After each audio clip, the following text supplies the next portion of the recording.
Para nós, a gente trabalha com essa concepção que o bem viver é apenas um nome que a gente dá para práticas antigas e ancestrais que são fincadas no valor comunitário. O bem viver para mim é justamente essa luta para que a gente consiga multiplicar esse bem-estar comum, fincado nas práticas coletivas e que, por essência, é a radicalização da luta de classes. Não dá para a gente ter um comum onde há desigualdade, não dá para a gente ter o comum onde há opressão.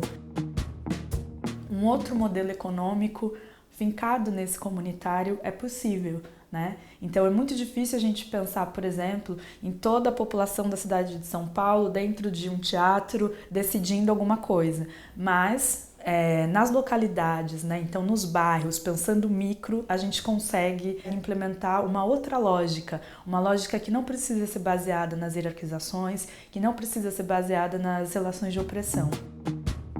Então você vai encontrar práticas de bem viver na cultura indígena, a gente vai encontrar no Ubuntu africano da África do Sul. Então é como se a gente desse um nome, que é um nome relativamente novo do ponto de vista de conceito e que nasce em berço andino, mas para práticas antigas, né, que visam bem-estar comum. É das margens para o centro, é do micro para o macro, tentando replicar cada vez mais essas práticas, entendendo que os saberes eles não são homogêneos e que todo mundo tem saberes e como a gente precisa considerar esses saberes, mesmo que eles sejam diferentes, para criar esse sentimento comum. É uma oportunidade mesmo de você pensar novos mundos e longe dessas relações exploratórias.